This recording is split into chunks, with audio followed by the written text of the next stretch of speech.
विदर्भामधल्या अनेक जिल्ह्याचा पारा हा 46 अंशांच्या पार पोहोचल्याची स्थिती आहे आणि आज देखील हीच परिस्थिती कायम आहे। आज नागपूर, वर्धा, अमरावती, अकोला, चंद्रपूर, गोंदिया, यवतमाळ या सगळ्या जिल्ह्यांसाठी नागपूर वेधशाळेनं उष्णतेच्या लाटेचा येलो अलर्ट जारी केला। दुपारच्या वेळेला नागरिकांनी विनाकारण घराबाहेर पडू नये। जिल्हा प्रशासनाच्या हिट ॲक्शन प्लॅननुसार शहरामधली उद्यानं दिवसभर सुरू ठेवण्याचे आदेश देण्यात आले। उन्हाळी वर्ग, कोचिंग क्लासेस यांना दुपारी वर्ग न घेण्याच्या सूचना देखील देण्यात आल्या। वर्ध्याचं तापमान हे दिवसेंदिवस वाढत चाललंय। उष्णतेची लाट कायम आहे आणि मोठ्या प्रमाणावरती उकाडा देखील निर्माण झालाय। वर्धा जिल्ह्यामध्ये सतत तापमान वाढत असल्यामुळे नागरिक हैराण झाले, तर रुग्णालयामध्ये उष्माघाताचे रुग्णही वाढत आहेत। या सगळ्याचा आढावा घेतलाय आमच्या प्रतिनिधींनी। वर्धा जिल्ह्यामध्ये एकीकडे तापमानाचा पारा जो आहे हा 46 डिग्री अंश सेल्सिअसवर पोहोचला आहे, तर दुसरीकडे याच उष्मापासून नागरिक आता हैराण झाले आहे। रात्रीची झोप सुद्धा नागरिकांना पुरेशी होत नसल्याचं चित्र सध्या आहे।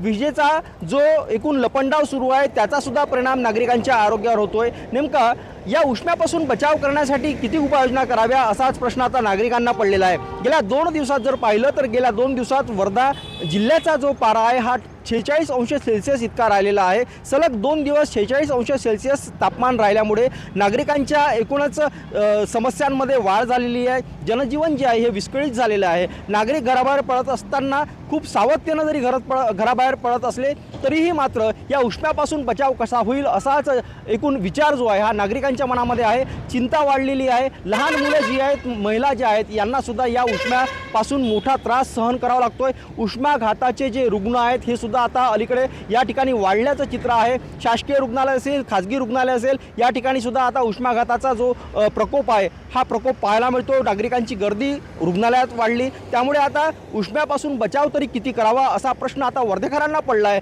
नेमका आणखी किती दिवस असाच उष्माघाताचा एकूण प्रकोप समोर राहील आणि पारा आणखी किती दिवस वाढत राहील असाच चिंता जी आहे ही आता वर्धेकरांमध्ये आहे। परंतु हवामान विभागाचे अंदाज काय सांगतात हे सुद्धा तेवढंच महत्त्वाचं आहे। पुढील काळामध्ये आणखी उष्मा वाढेल, तापमानाचा पारा हा आणखी वाढत राहील अशीच एकूण शक्यता हवामान विभागाने सुद्धा वर्तवली आहे। त्यामुळेच सावध राहणं सुद्धा तेवढंच महत्त्वाचं आहे।